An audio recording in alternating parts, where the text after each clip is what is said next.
官渡之战后的第3年，即202年5月，43公占据着4州之地的袁绍因病去世。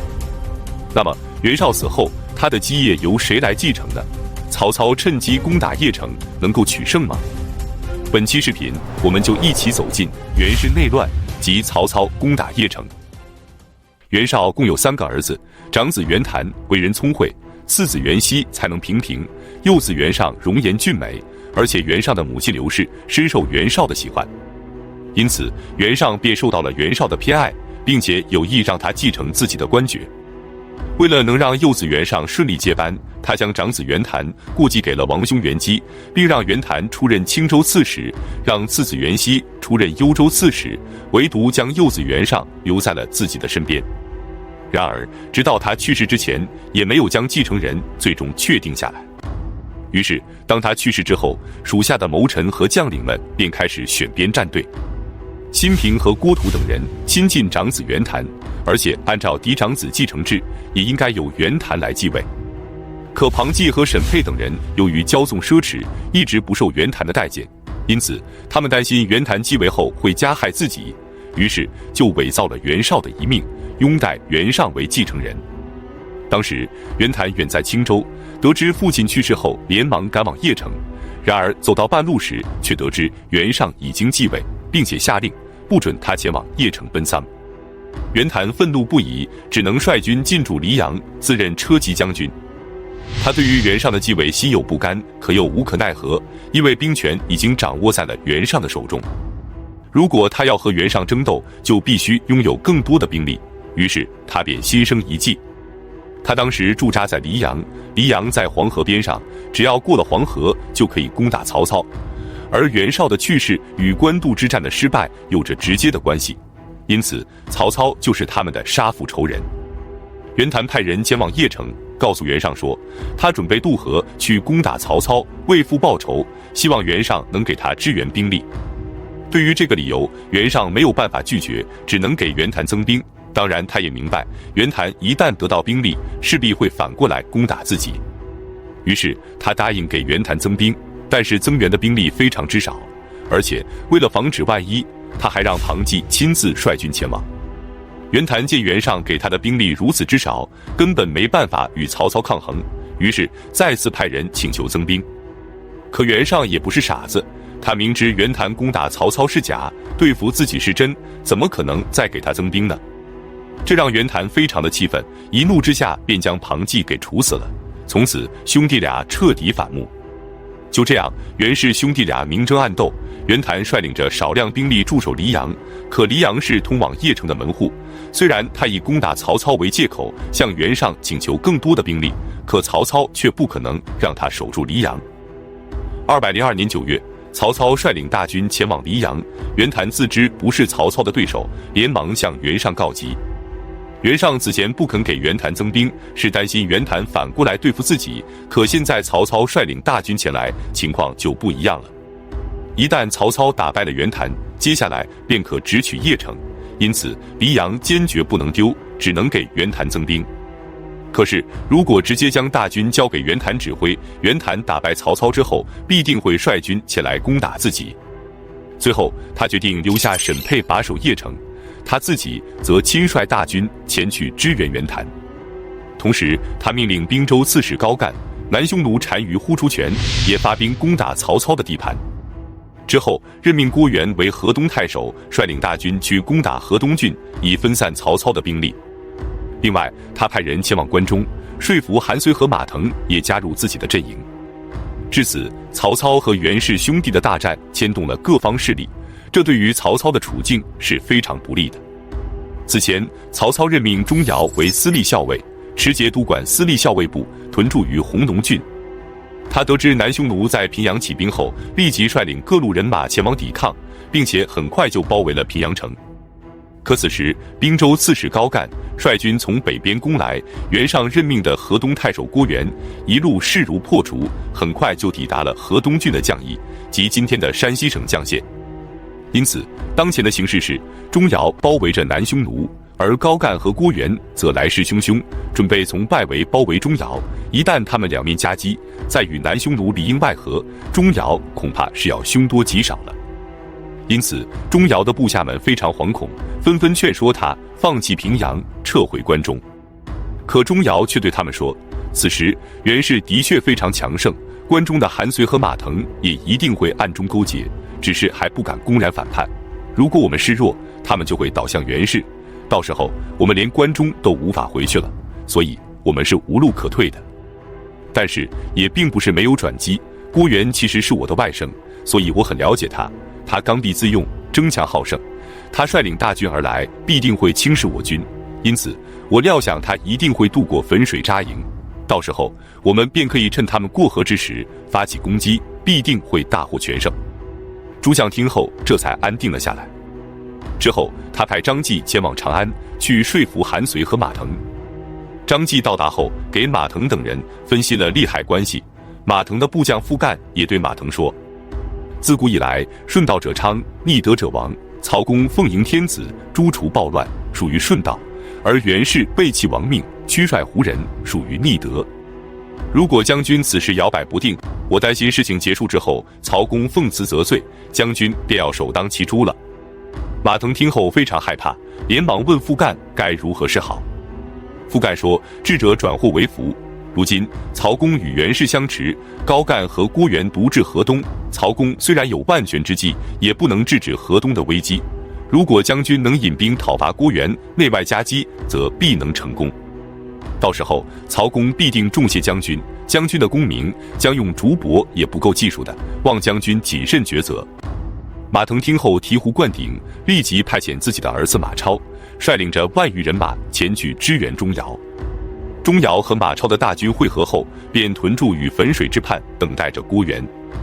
郭元到达后果然轻敌，他不听从诸将的劝阻，命令大军渡过汾水扎营。结果当他们渡河渡到一半的时候，钟繇突然下令出兵，刹那间汾水之上响起了惨烈的厮杀声，郭元军四散奔逃，死伤无数。然而战役结束后，打扫战场的将士们却并没有找到郭元的尸首。到了夜晚，马超的部将庞德从自己的弓箭袋里取出了一个首级，众人才发现正是郭元，连忙报告给钟繇。钟繇见到郭元的首级后失声痛哭，庞德连忙给钟繇道歉，可钟繇却说，郭元虽然是我外甥，可他是国之大贼，你何错之有？诸将听后无不肃然起敬。仅此一战，郭元全军覆没，南匈奴单于不敢迎战，只能开城投降。至此，河东和关中得以平定。曹操得知后非常高兴，既然没有了后顾之忧，便立即向黎阳发起猛攻，袁谭和袁尚抵抗不住，只能连夜退往邺城。曹操则率军继续追击，一直追到了邺城城外。然而邺城城防坚固，袁军固城而守，曹军一时无法攻破。此时邺城周边的麦子已经成熟了，抬眼望去，金灿灿的一片，袁氏的大军不敢出城收割，曹操便派人收割麦子，补充了军粮。之后曹军军心大振，准备继续攻打邺城。然而郭嘉却对曹操说，袁绍生前没有确定继承人，导致袁氏兄弟相互争斗，而且袁绍的谋臣郭图和沈佩等人也会各为其主，一定会让他们继续争斗。如果我们继续攻打邺城，他们就会团结一致坚守城池；如果我们退兵，他们就会继续内斗。因此不如我们退兵去攻打荆州的刘表，等待着袁谭和袁绍的内斗，等事情有了转机之后，我们再来攻打，便可一举而定。曹操听后深以为然，便率军返回许都，任由袁谭和袁尚自相残杀。同时他派张辽与乐进顺道攻破了鄢安县，即今天河南省清丰县西北的古城籍，并将当地的百姓全部迁往了河南。本期视频就到这里，感谢观看，下期再见。上期讲到曹操与袁氏兄弟大战，最终袁谭战死，袁尚和袁熙则逃往了三郡乌桓，河北4州之地尽归曹操。之后曹操为了彻底肃清袁氏的残余势力，决定远征乌桓。那么乌桓具体在哪里？三郡乌桓又是怎么回事呢？本期视频我们就一起走进曹操远征乌桓及郭嘉英年早逝。乌桓是中国古代的北方游牧民族之一，属于东胡部落联盟中的一支。公元前206年，冒顿单于将东胡打败，东胡其中的一支部落迁到了乌桓山附近，即今天内蒙古阿鲁科尔沁旗北部以及西拉木伦河流域。他们以山民为族号，定居了下来，从此便称其为乌桓。公元前119年，汉武帝将匈奴逐出漠南，乌桓部落臣服于汉朝，被迁到了武郡的塞外。公元49年，他们又从塞外迁到了塞内，原来的居住地被鲜卑占据。东汉末年，公孙瓒控制幽州期间，经常与乌桓发生争斗。之后，袁绍出兵攻打公孙瓒，乌桓便与袁绍结盟，多次出兵相助。公孙瓒被杀后，袁绍便将蹋顿和翘王以及汉鲁王分别授予了单于的印绶，他们所管辖的区域便被称为三郡乌桓。三郡分别指的是右北平郡、辽西郡以及辽东郡的属国，而辽东郡的大部则由辽东太守公孙度管辖。曹操为了拉拢公孙度，任命他为武威将军，封永宁乡侯。然而204年，公孙度因病去世，其子公孙康继位。205年，袁熙和袁尚从固安逃往柳城，投奔了辽西郡的蹋顿单于。柳城即今天辽宁省朝阳县的原台子村。207年正月，曹操准备远征乌桓，可曹洪和张辽等将领认为袁氏兄弟以及乌桓不足为虑，刘备和刘表才是南方的大患。如果曹公北征乌桓期间，刘表派遣刘备攻击许都，可如何是好？可郭嘉却说，曹公虽然威震天下，但乌桓人自是地处偏远，必定不会防备。只要我们趁其不备，突然出击，定可将他们打败，四周的百姓也能归附我们。如果我们南征刘表，袁尚必定会依靠乌桓反攻，到时候四周百姓纷纷响应，恐怕青州和冀州就会沦为他人。至于刘表和刘备，则不必担心，刘表自知以他的才能无法驾驭刘备，因此重用刘备则担心不能控制，轻用则刘备不为其用，因此曹公无需担忧。于是曹操采纳了郭嘉的建议，立即下令发兵乌桓。随军的将领包括张辽、徐晃、张合、张绣、鲜于府、颜柔、曹纯以及谋士千招和郭嘉等人。大军到达邺城，即今天的河北沧州时，郭嘉建议曹操说：“我们千里行军偷袭敌人，兵贵神速，可现在辎重太多，行军过慢，敌人很快就能得知消息，做好防备。因此，不如留下辎重，轻兵突进，以达到出其不意的效果。”曹操采纳郭嘉的建议，命令大军轻装简行。5月，大军到达右北平郡的吴中县，即今天的河北省玉田县。吴中是通往辽西的要冲所在，乌桓得知后，立即派遣大军前往驻守。然而此时正值盛夏，正好赶上了雨季，大雨连绵，道路泥泞，说浅不能通车马，说深不能载舟船，大军根本无法行进，一直到7月份，大雨依然不停。正在这时，田畴的出现打破了曹操的困境。田畴字子泰，吴中本地人。年轻的时候，他被幽州牧刘虞赏识，拜其为使者出使长安。等他回来后，刘虞已被公孙瓒杀害，他前往刘虞的墓前哭拜，公孙瓒便将他囚禁了起来。后来由于壮其志，将其释放。他回来后，率领着家族以及随从数百人，隐居于徐吴山，治理农桑，数年间发展到了5000余户。他威望颇高，连乌桓和鲜卑都纷纷与其结交。袁绍和袁尚多次招纳他，但都被他拒绝。曹操控制冀州后，得知他的威名，派遣使者前去征召，田畴立即应召，面见曹操。曹操和他交谈后，非常欣赏他的才能，拜他为条县县令。但田畴并没有前去上任，而是跟随曹操远征乌桓。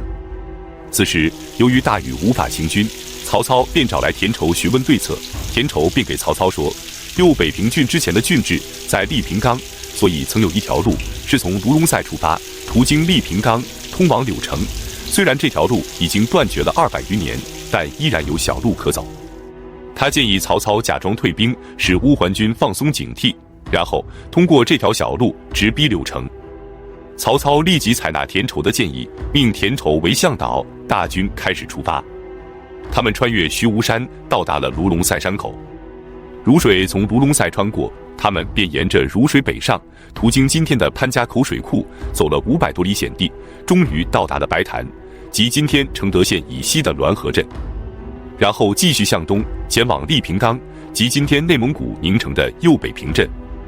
之后，他们穿过鲜卑草地，从老哈河的上游抵达了白狼山。白狼山位于今天辽宁省陵源县西南。就这样，他们如同天降神兵一般，出现在了辽西的大地上。直到大军抵达柳城以西不足200里时，乌桓才发现了这支大军。蹋顿单于与袁尚和袁熙等人立即率领数万骑兵前来迎击，双方在白狼山附近遭遇。可此时曹军是翻山越岭而来，骑兵轻装简行在前，粮草辎重以及主力大军还未到达。反观乌桓军不仅数量甚多，而且军事强盛。曹操的将士们非常恐慌，建议主力大军到达后再行开战。可张辽却力劝曹操立即迎战。曹操登高远望，见乌桓军虽然人数众多，但阵势并不整齐，于是他立即将自己所持的徽授予张辽，让张辽作为前锋临时指挥大军。在张辽的率领下，张合、徐晃以及曹纯等人率领骑兵奋勇冲锋，乌桓军被打得措手不及，死伤遍野。以骁武著称的乌桓单于蹋顿，却在战斗中被斩杀，乌桓军顿时溃败，20多万人投降。经此一战，张辽名声鹤起，后人甚至将张辽与卫青和霍去病相提并论。唐朝的徐彦博在《登长城赋》中写道：“卫青开幕，张辽辟土，校尉朴尧，将军捕虏。”至此，3郡乌桓被平定，袁熙和袁尚等人逃往辽东郡，投靠了公孙康。有人劝说曹操应该趁势攻打公孙康，可曹操却说，公孙康不久就会把袁尚和袁熙的人头送给我的，所以我们没必要再劳师远征了。说完，他便下令从柳城班师。不久之后，公孙康果然斩杀了袁尚和袁熙，并将其首级献给了曹操。诸将不明所以请教曹操，曹操便说，公孙康一向惧怕袁尚和袁熙，如果我们率军急攻，他们会联合起来对付我；如果我们就此退兵，他们就会自相残杀，这是必然的结果。随后，曹操将公孙康封为襄平侯及左将军。10月，大军途经碣石山，即今天河北省昌黎县北。曹操率众从北坡登上了碣石山的仙台顶，写下了著名的诗篇《观沧海》。全诗语言质朴，想象丰富，气势磅礴，苍凉悲壮，既刻画了高山大海的壮阔，更表达了曹操以颈托峙、胸怀天下的进取精神。11月，曹操的大军行至易水，败郡的乌桓单于普富卢以及上郡的乌桓单于纳楼也率部归降。就在这时，曹操的重要谋士郭嘉，由于水土不服，加上操劳过度，生了重病，不久后因病去世，享年38岁。曹操非常哀痛，他对荀攸等人说道：“你们的年龄都和我差不多，只有郭奉孝最为年轻。本打算等天下战事平定后，将后事托付给他，可惜他中年夭折，实在是命运不济啊。”他上表朝廷说：“郭嘉跟随我征战11年，面对敌人总能应变自如。我的计策尚未决定，郭嘉就已经抢先一步想到了平定天下的大功中，他的谋划功绩最高。于是上表朝廷给他增加封邑800户，并封为真侯。至此，3郡乌桓以及袁氏势力彻底肃清，北方的威胁基本解除。接下来，曹操便将目光转向了南方。208年正月，曹操还军邺城，着手修建玄武池，操练水军，以备与孙权和刘表水战。